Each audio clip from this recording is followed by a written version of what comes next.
Fin ಫ್ಯಾಕ್ಟ್ಸ್ಗೆ ತಮಗೆಲ್ಲರಿಗೂ ಸ್ವಾಗತ. ವರ್ಷದ ಕೊನೆಯ ಟ್ರೇಡಿಂಗ್ ಡೇ, ಬಿಕಾಸ್ ನಾಳೆ ಮಾರ್ಕೆಟ್ ರಜಾ ಇದೆ ನಿಮ್ಗೆ ಗೊತ್ತಿರೋ ಹಾಗೆ. ಸೊ ಮಾರ್ಚ್ 30 ಈ ವರ್ಷದ ಕೊನೆಯ ದಿನ ಆಗಿತ್ತು, ಈ ಫೈನಾನ್ಷಿಯಲ್ ಇಯರ್ ಕೊನೆಯ ದಿನ ಆಗಿತ್ತು. ಜೊತೆಗೆ ನಿಫ್ಟಿ ಎಕ್ಸ್ಪೈರಿ ಕೂಡ ಆಗಿತ್ತು. ಸ್ಟೇಟಲ್ಲಿ ನೋಡಿ ಒಂದಿಷ್ಟು ಚೇಂಜ್ ಆಗಿದೆ. ಮಹಾವೀರ್ ಜಯಂತಿ ನಾಳೆ ಅಲ್ಲ ಅಂತ ಹೇಳ್ಬಿಟ್ಟು ಸ್ಟೇಟ್ ಗೌರ್ಮೆಂಟು ಇವತ್ತು ಮಹಾವೀರ ಜಯಂತಿನ ಆಚರಿಸಿದರೆ ಸುಮಾರು ಬ್ಯಾಂಕು ಮತ್ತೊಂದೆಲ್ಲ ಇವತ್ತು ರಜೆ ಇತ್ತು ಕರ್ನಾಟಕದಲ್ಲಿ. ಸೊ ನೋಡ್ಕೊಂಬರೋಣ, ಬ್ಯಾಂಕಿಂಗ್ ಸೆಕ್ಟ್ರು ಮತ್ತೆ ಒಂದು ಇವಾಗ ನೆಗೆಟಿವಿಟಿಗೆ ಬಂದಿದೆ. ನೋಡಿ, ಈಗ ಸುಮಾರು ವಿಷಯಗಳು ಟ್ರ್ಯಾಕ್ ಆಗ್ತಾ ಇದೆ. ಇಂಡಿಯಾ ಸ್ಟೋರಿ ಅಂತ ನಾವು ನೋಡ್ತಾ ಬರೋದಾದರೆ ಒಂದು ಗ್ರೋತ್ ಒಂದು 8% ಆಗ್ತಾ ಇತ್ತು. ಒಂದು GDP ರೇಟು ಎಲ್ಲದು ಕೂಡ ಒಂದು ಎಲ್ಲ ಕಂಟ್ರಿಗಿಂತ ಸ್ಟೇಬಲ್ ಆಗಿತ್ತು. ಇನ್ಫ್ಲೇಷನ್ ಕೂಡ 2-2.5% ಆಸ್ಪಾಸಲ್ಲೇ ಇತ್ತು. So perfect macro economic setup ಅಲ್ವಾ. ಒಂದು 8% ಗ್ರೋತು, 3%ಗಿಂತ ಒಳಗಡೆ ಇನ್ಫ್ಲೇಷನ್ನು. ಆರಾಮಾಗಿ RBIಗೂ ಕೂಡ ಪಾಲಿಸಿ ರೇಟ್ ಮಾಡೋದಕ್ಕೆ ಮತ್ತೊಂದಕ್ಕೆ ಎಲ್ಲದಕ್ಕೂ ಕೂಡ ಈಸಿ ಇತ್ತು. ಸ್ಟೇಬಲ್ ಆಗಿಡ್ತಾ ಇದ್ರು ಅಥವಾ ಕಮ್ಮಿ ಮಾಡೋದಕ್ಕೆ ಪ್ರಯತ್ನ ಪಡ್ತಾ ಇದ್ರು, ಎಲ್ಲ ಕಂಟ್ರೋಲಲ್ಲಿ ಇತ್ತು ಅಂತ.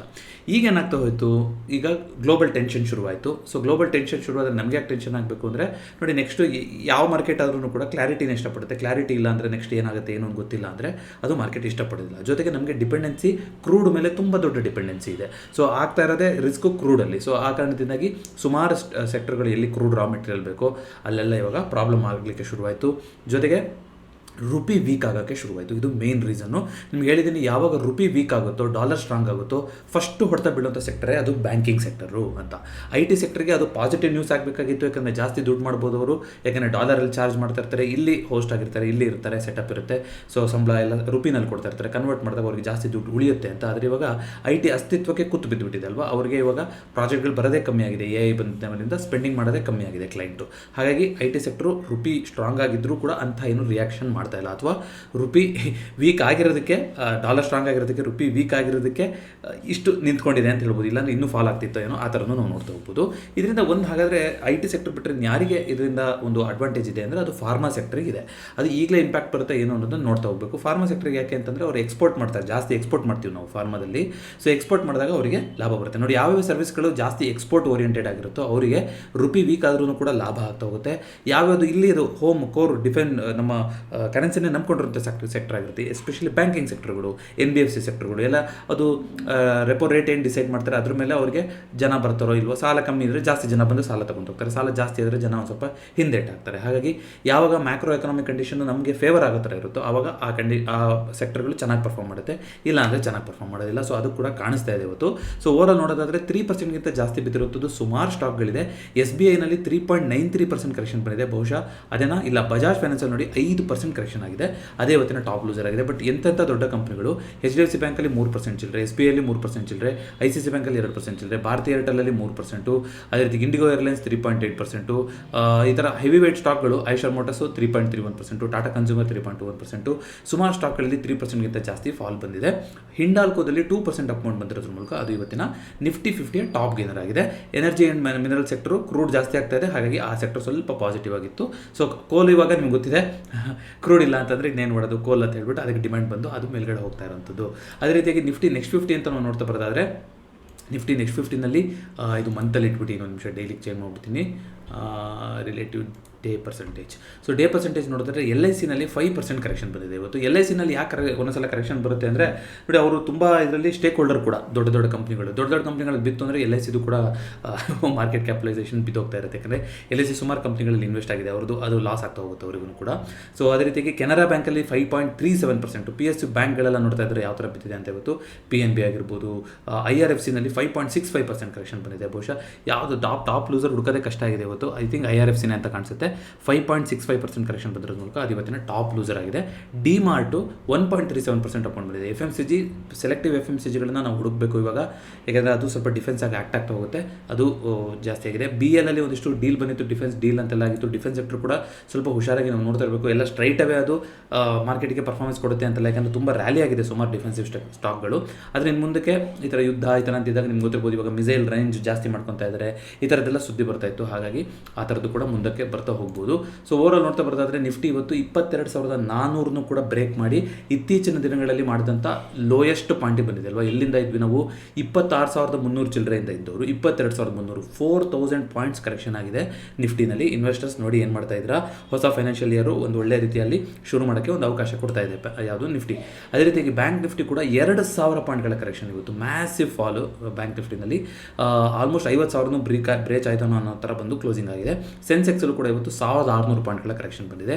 ಮಿಡ್ ಕ್ಯಾಪ್ ನಿಫ್ಟಿನಲ್ಲಿ ಕೂಡ ಕರೆಕ್ಷನ್ ಬಂದಿತ್ತು, ಫೈನಾನ್ಷಿಯಲ್ ಸರ್ವಿಸಸ್ ಕೂಡ ಕರೆಕ್ಷನ್ ಬಂದಿತ್ತು. ಇದನ್ನ ನಾನು ಯಾವ ರೀತಿಯಾಗಿ FII DIಗಳು ಸೆಕ್ಟರ್ ರೊಟೇಷನ್ ಮಾಡ್ತಾ ಇದ್ದಾರೆ ಅಂತ ಇತ್ತೀಚೆಗೆ ಲಾಸ್ಟ್ ವೀಕ್ FinFactsಲ್ಲಿ ಮಾತಾಡಿದ್ವಿ ನೋಡಿ, ಅದು ಕ್ಲೀನಾಗಿ ವಿಸಿಬಲ್ ಆಗ್ತಾ ಇದೆ. ಇದು ಕೂಡ ಈ ಕ್ವಾರ್ಟರ್ ಕೂಡ ಅದನ್ನ ಕಂಟಿನ್ಯೂ ಮಾಡ್ತಾ ಇದ್ದಾರೆ ಅಂತ. ವಿಕ್ಸು ಮತ್ತೆ 4% ಜಾಸ್ತಿಯಾಗಿ 27ಕ್ಕೆ ಹೋಗಿದೆ. ಮತ್ತೆ ಹೇಳ್ತಾ ಇದ್ದೀನಿ, ಹೆವಿ ಪೊಸಿಷನ್ಗಳನ್ನು ದಯವಿಟ್ಟು ಇಟ್ಕೊಳಕ್ಕೆ ಹೋಗ್ಬಿಡಿ. ಆದಷ್ಟು ಇಂಟ್ರಾಡೇನಲ್ಲಿ ಪೊಸಿಷನ್ನ ಕ್ಲಿಯರ್ ಮಾಡಿ.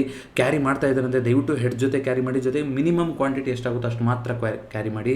ದೊಡ್ಡ ಪೊಸಿಷನ್ ಇಟ್ಕೊಳಕ್ಕೆ ಹೋಗ್ಬಿಡಿ. ಎಲ್ಲ ಕೆಳಗಡೆ ಹೋಗ್ತಾ ಇದೆ ಅಂತ ಅನಿಸ್ತಾ ಇರುತ್ತೆ, ಬಟ್ ವಾಲಟೈಲ್ ಟೈಮ್ಸು ಒಂದು ಓವರ್ ನೈಟಲ್ಲಿ ಆಚೆ ಈಚೆ ಆಯಿತು ಅಂತಂದ್ರೂ ಕೂಡ ಮಾರ್ಕೆಟ್ ಚೇಂಜಸ್ ಆಗ್ತಾ ಇರುತ್ತೆ. ತುಂಬ ವೇಗವಾಗಿ ಪ್ರೀಮಿಯಮ್ಗಳು ಆಚೆ ಈಚೆ ಆಗ್ತಾ ಹೋಗುತ್ತೆ. ಹಾಗಾಗಿ ದಯವಿಟ್ಟು ಹುಷಾರಾಗಿರಿ ಅಂತ ಕೇಳ್ಕೊತೀನಿ. ಅದೇ ರೀತಿಯಾಗಿ ಗಿಫ್ಟ್ ನಿಫ್ಟಿ ಸದ್ಯಕ್ಕೆ ಫ್ಲ್ಯಾಟ್ ನಡೀತಾ ಇದೆ. ಅದೇ ರೀತಿಯಾಗಿ ಬ್ರೆಂಟ್ ನೋಡಿ, ಇವಾಗ ಸ್ಪಾಟ್ ಪ್ರೈಸು 111ರಲ್ಲಿ ನಡೀತಾ ಇದೆ. ಇವತ್ತು ಸ್ವಲ್ಪ ಕರೆಕ್ಷನ್ ಆಗಿತ್ತು, 115 ತನಕ ಮುಟ್ಟಿತ್ತು, 110ಕ್ಕೂ ಬಂದಿತ್ತು. ಈಗ ಮಾಮೂಲಿ ಅಲ್ಲೇ ಸ್ಟೇಬಲ್ ಆಗ್ತಾ ಇದೆ. ಇಂಡಿಯಾದಲ್ಲಿ 9600 ಚಿಲ್ಲರಲ್ಲಿ ನಡೀತಾ ಇದೆ. ಗೋಲ್ಡ್ ಸಿಲ್ವರ್ ಒಂದು ಕರೆಕ್ಷನ್ ಬಂದಿತ್ತಾದರೂ ಕೂಡ ಮತ್ತೆ ಪಾಸಿಟಿವ್ ಆಗಿ ಚೇಂಜ್ ಆಗಿದೆ. ಗೋಲ್ಡ್ ಸಿಲ್ವರು ಮೇಲ್ಗಡೆ ಹೋಗಿದೆ. ಅದೇ ರೀತಿಯಾಗಿ ನ್ಯಾಚುರಲ್ ಗ್ಯಾಸಲ್ಲಿ 3% ಇವತ್ತು ಕರೆಕ್ಷನ್ ಬಂದಿದೆ. ಹಾಗೆಯೇ ಬಿಟ್ಕಾಯಿನ್ ಕೂಡ ಇವಾಗ ಒಂದು ಸ್ವಲ್ಪ ರಿಕವರ್ ಆಗಿದೆ. 65,000 ತನಕ ಎಲ್ಲ ಬಂದಿದ್ದು 67,000ಕ್ಕೆ ಬಂದಿದೆ. ಕಾಪರು ಕೂಡ ಪಾಸಿಟಿವ್ ಆಗಿ ನಡೀತಾ ಇದೆ. ಇವತ್ತು ₹95.22 ಹೊಸ ಲೋ ಮಾಡಿದ್ದಂಥದ್ದು. ₹95 ಟಚ್ ಮಾಡಿದ್ವಿ, ಈಗ ₹94.67 ಬಂದು ನಿಂತಿದೆ. ಇದಿಷ್ಟು ಓವರ್ ಆಲ್ ಡೇಟಾ ಆಗ್ತಾ ಹೋಯಿತು. ಸೊ ನೋಡ್ಕೊಂಬರೋದಾದರೆ ಇವತ್ತು ನೋಡಿ ಎಲ್ಲ ಸೆಕ್ಟರ್ ಕೂಡ ಒಂದು ಫಾಲೋ. PSU ಬ್ಯಾಂಕಲ್ಲಿ ನೋಡಿ ಇವತ್ತು ಓವರ್ ಆಲ್ ಇಂಡೆಕ್ಸಲ್ಲೇ 4.56% ಕರೆಕ್ಷನ್ ಬಂದಿದೆ PSU bank sector. So least ಬಿದ್ದಿರೋದು ಅಂದರೆ ಇವತ್ತು ಮೆಟಲ್ ಸೆಕ್ಟರ್ ಅಂತ ಹೇಳ್ತಾ ಹೋಗ್ಬೋದು. ಸೊ ಗೈನರ್ಸ್ ಆ್ಯಂಡ್ ಲೂಸರ್ಸ್ ಅಂತ ನೋಡ್ತಾ ಹೋಗೋದಾದರೆ ಐ ಥಿಂಕ್ ಇದೇನು 3.25% ಪಾಸಿಟಿವ್ ಅಂತ ಹೇಳಿದ್ದಾರೆ. ನೋಡಬೇಕಿದೆ ಏನಂತ ಡೇಟಾ. ಸೆಕ್ಟರ್ ಓನ್ಲಿ ಆಲ್ ಅಂತ ನೋಡೋಣ. So solar industries 3.25% positive negative ಆಗಿ ಗೊತ್ತಿರಲಿಲ್ಲ. ಇದು ಇನ್ಫ್ಲೋಸ್ ಅಂತ ಇದೆ, ಇದು ವಾಲ್ಯೂಮಿಂದ ಕೂಡ ಆಗಿರ್ಬೋದು ಯಾವ ಥರ ಬಂದಿದೆ ಅಂತ. ಸೊ ಲೂಸರ್ಸು ನೀವು ನೋಡ್ತಾ ಇದ್ದಾರೆ ಯಾವ್ದಿದೆ. ಯೂನಿಯನ್ ಬ್ಯಾಂಕ್ ಎಲ್ಲ 6% ಎಲ್ಲ ಬಿದ್ದಿದೆ ಇವತ್ತು. ಸೊ ನಿಫ್ಟಿನಲ್ಲಿ ಅಡ್ವಾನ್ಸ್ ಡಿಕ್ಲೈನ್ 1:6 ಇದೆ. ಸುಮಾರು ಸೆಕ್ಟರಲ್ಲಿ ನೀವು ನೋಡೋದಾದರೆ ಒಂದು ಸ್ಟಾಕ್ ಮೇಲೋಗಿದೆ ಅಂದರೆ 6 ಸ್ಟಾಕ್ಗಳು ಬಿದ್ದಿರೋದೇ ಇದೆ. ಸೊ ಓವರ್ ಆಲ್ ಡೆಪ್ತು ಕೂಡ ನಿಮಗೆ ಅದೇ ರೀತಿಯಾಗಿ ಕಾಣಿಸ್ತಾ ಇದೆ ಓವರಾಲು. ಅದೇ ರೀತಿಯಾಗಿ FII DI ಡೇಟಾ ನೋಡೋಣ. ಇವತ್ತು 27 ಇಲ್ಲ 30 ದಿನ ಅಪ್ಡೇಟ್ ಆಗಿಲ್ಲ. ಸೊ ಇವತ್ತು ಕೂಡ ಇನ್ನೇನು ಮಾಡಿರ್ತಾರೆ, ಸೆಲ್ಲಿಂಗೇ ಮಾಡಿರ್ಬೋದು ಇವತ್ತು FIಗಳು. ಸೊ ಇವತ್ತು FIಗಳು ಸೆಲ್ಲಿಂಗ್ ಮಾಡೋದು ಕನ್ಫರ್ಮೇಷನ್ ಆಯಿತು ಅಂದರೆ 1,00,000 ಕೋಟಿಗಿಂತ ಜಾಸ್ತಿ. ಇದು ಕೋವಿಡ್ ಟೈಮ್ಗಿಂತನೂ ಜಾಸ್ತಿ ಸೆಲ್ಲಿಂಗ್ ಒಂದು ತಿಂಗಳಲ್ಲಿ ಮಾಡಿರುವಂಥದ್ದು. ಅದು ಹೇಳ್ತಾ ಇದೆ ನಿಮಗೆ ಯಾವ ಮಟ್ಟಿನ ಒಂದು ಸೆಲ್ಲಿಂಗ್ ಆಗಿದೆ ಅಂತ. ಅದೇ ಪ್ರಮಾಣದಲ್ಲಿ DIಗಳು ಕೂಡ ಬೈ ಮಾಡಿದ್ದಾರೆ. ಅದಕ್ಕೋಸ್ಕರ ನಾವು 4,000 ಪಾಯಿಂಟ್ಸ್ ಬಿದ್ದಿದ್ದೀವಿ ಅಷ್ಟೇ. ಇಲ್ಲ ಅಂದಿದ್ರೆ 20,000ಕ್ಕೂ ಬಂದ್ಬಿಡ್ತಿದ್ವಿ, ನಾವು ಗೊತ್ತಿಲ್ಲ. ಅದೇ ರೀತಿಯಾಗಿ ಹೀಟ್ ಮ್ಯಾಪ್ ನೋಡೋದಾದ್ರೆ ಆಲ್ರೆಡಿ ಹೇಳ್ದಂಗೆ 1:6 ಇತ್ತು ಇವತ್ತು.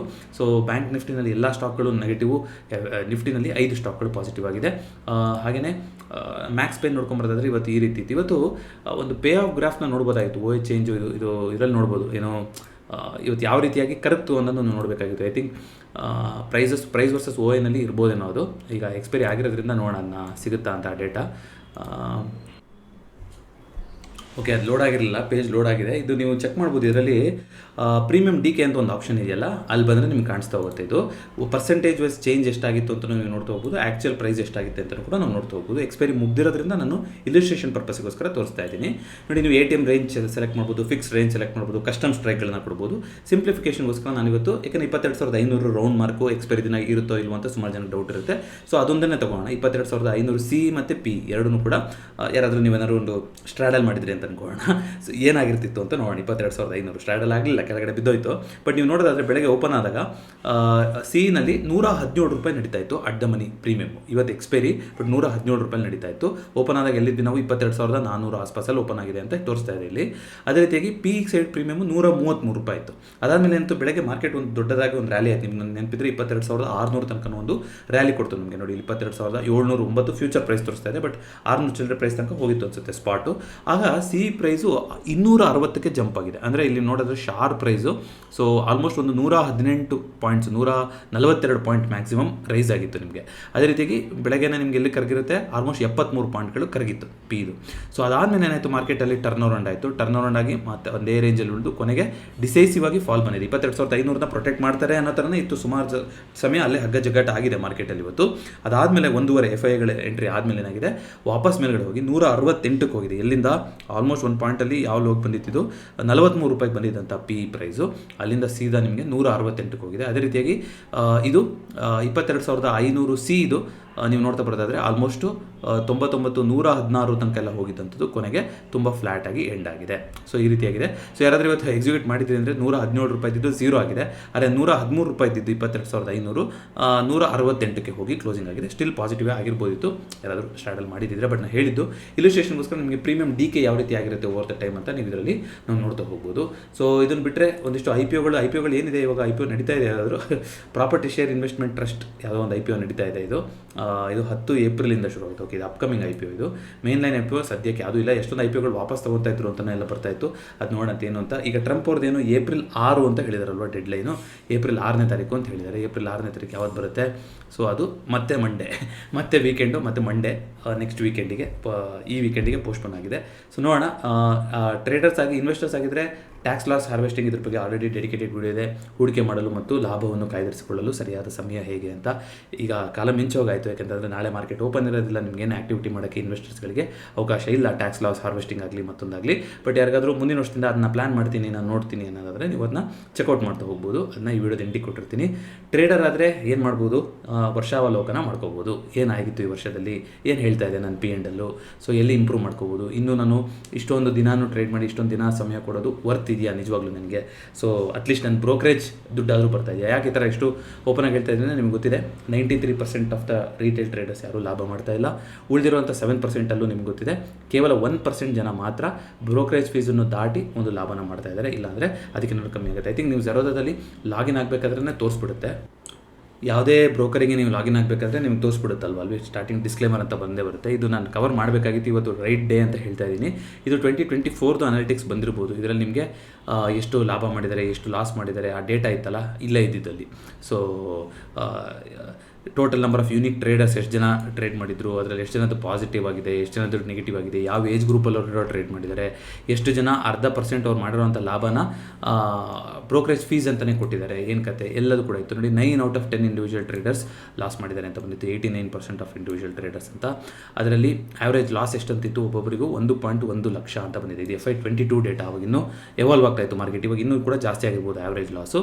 ಸೊ ಅದೇ ರೀತಿಯಾಗಿ for the group of active traders ಯಾರು ಆ್ಯಕ್ಟಿವ್ ಇದ್ರೋ net trading loss 50,000, net trading loss 50,000 ಮಾಡ್ಕೊಂಡಿದ್ದಾರೆ ಅಂತ ಬಂದಿತ್ತು. ಸೊ ಆ್ಯಾವ್ರೇಜ್ ಲಾಸು ಈ ರೀತಿ ಅಂತಿದೆ. ಇದು F&O ಸೆಗ್ಮೆಂಟಲ್ಲಿ. ಇದು net trading loss active traders ಎಲ್ಲ ಸೇರಿಸಿ, F&O ಮಿಕ್ಕಿದ ಸೆಗ್ಮೆಂಟ್ ಎಲ್ಲ ಸೇರಿಸಿ. ಸೊ ಅದೇ ರೀತಿಯಾಗಿ ಎಷ್ಟು ಜನ ಬ್ರೋಕರೇಜ್ ಫೀಸಿಗೆ ಎಷ್ಟು ಕೊಟ್ಟಿದ್ದಾರೆ ಇದೆಲ್ಲ ಇದೆ ನಿಮಗೆ. ಆ್ಯಕ್ಚುಲಿ ನೀವು ಪ್ರತಿ ಟ್ರೇಡನ್ನು ಓಪನ್ ಮಾಡಿದಾಗಲೂ ಕೂಡ ಸಿಗ್ತಾ ಹೋಗುತ್ತೆ.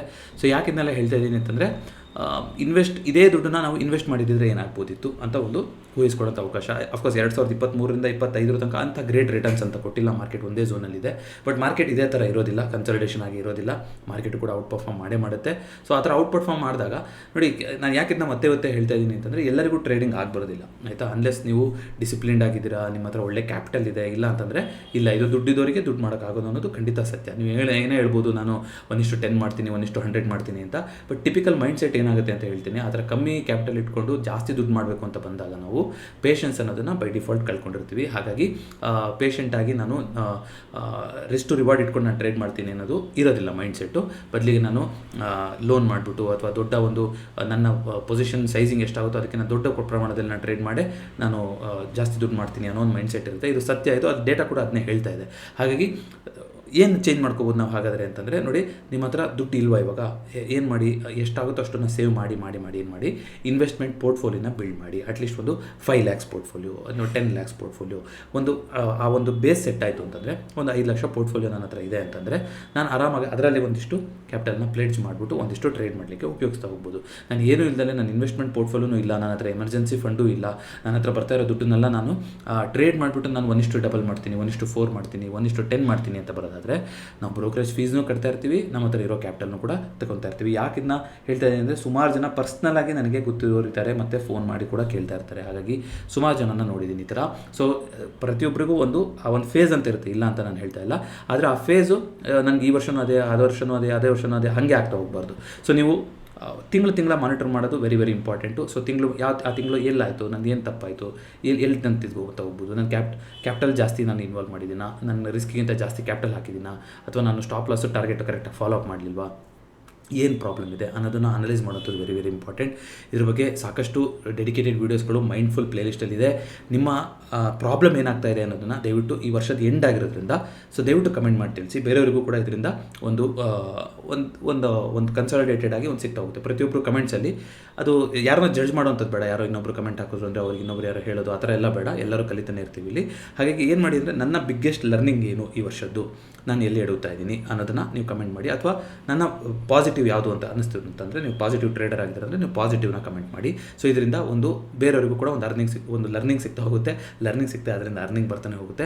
ಯಾಕೆಂತಂದರೆ ಶೇರ್ಡ್ ಎಕ್ಸ್ಪೀರಿಯನ್ಸ್ ಅಂತ ಸಿಕ್ಕಿದಾಗ ಇವರು ಇದೇ ತಪ್ಪು ಮಾಡ್ತಾ ಇದ್ದಾರೆ, ನಾನು ಅದೇ ತಪ್ಪು ಮಾಡ್ತಾ ಇದ್ದೀನಿ ಅಂತ ಅಂದಾಗ ನಿಮಗೆ ಒಂದು ಪ್ಯಾಟರ್ನ್ ಗೊತ್ತಾಗ್ತಾ ಹೋಗುತ್ತೆ, ಎಲ್ಲಿ ಜನ ಜಾಸ್ತಿ, ಯಾಕೆ ಜನಕ್ಕೆ ಜಾಸ್ತಿ ಲಾಸ್ ಆಗ್ತಾ ಇದೆ ಅನ್ನೋದು. So most of the reasons ಅದೇ ಇರುತ್ತೆ. ಒಂದು ಸೈಜ್ ಕ್ವಾಂಟಿಟಿ ತುಂಬ ಜಾಸ್ತಿ ಇರುತ್ತೆ, ಇಲ್ಲ ನಾವೇನು ಮಾಡಿರ್ತೀವಿ ಪ್ರಾಫಿಟ್ ಟ್ರೇಡನ್ನು ಬೇಗ ಕಟ್ ಮಾಡ್ತಾ ಇರ್ತೀವಿ, ಲಾಸ್ಟ್ ಟ್ರೇಡನ್ನು ಫುಲ್ ಲಾಸ್ ಆಗೋ ತನಕ ಬಿಟ್ಕೊತಾ ಇರ್ತೀವಿ. ಇಲ್ಲ ಪೂರ್ತಿ ಆಪ್ಷನ್ ಬೈಯಿಂಗಲ್ಲೇ ಟ್ರೇಡ್ ಮಾಡ್ತಾ ಇರ್ತಾರೆ, ಇಲ್ಲ ಆಪ್ಷನ್ ಸೆಲ್ಲಿಂಗ್ ಮಾಡಿದ್ರೆ ವಿತೌಟ್ ಹೆಡ್ಜ್ ಟ್ರೇಡ್ ಮಾಡ್ತಾ ಇರ್ತಾರೆ. ಈ ಥರ ಒಂದು ನೀವು ಬೆರಳಿಕೆಯಲ್ಲಿ ಕಾರಣ ಹುಡುಕಿದ್ರೆ 5 ರಿಂದ 6 ಸ್ಪೆಸಿಫಿಕ್ ರೀಸನ್ಸ್ ಇಷ್ಟೇ ಮೋಸ್ಟ್ ಆಫ್ ದ ಜನಕ್ಕೆ ಅದೇ ಪ್ರಾಬ್ಲಮ್ ಆಗಿ ಕಾಡ್ತಾ ಇರೋಂಥದ್ದು.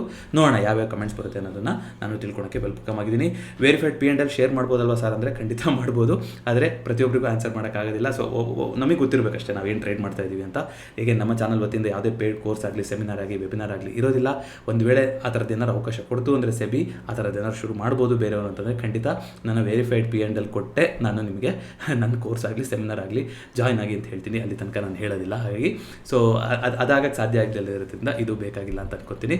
ಬಟ್ ನಾನು ಆಗಲೇ ಹೇಳ್ದಂಗೆ ಯಾರನ್ನೂ ಇಲ್ಲಿ ಪ್ರೂವ್ ಮಾಡೋದು ಅಂತಲ್ಲ, ನಿಮಗೆ ಗೊತ್ತಿರಬೇಕು ನೀವೇನು ಮಾಡ್ತಾ ಇದ್ದೀರಾ, ಏನು ಕತೆ ಅನ್ನೋದನ್ನ ಅಷ್ಟು ಗೊತ್ತಿದ್ರೆ ಸಾಕು ಅಂತ ಕೇಳ್ಕೊತೀನಿ. ಮತ್ತೊಂದು ಫಿನ್ಫ್ಯಾಕ್ಟ್ಸ್ನೊಂದಿಗೆ ಭೇಟಿ ಆಗೋಣ. ಎಲ್ರಿಗೂ ನಮಸ್ಕಾರ.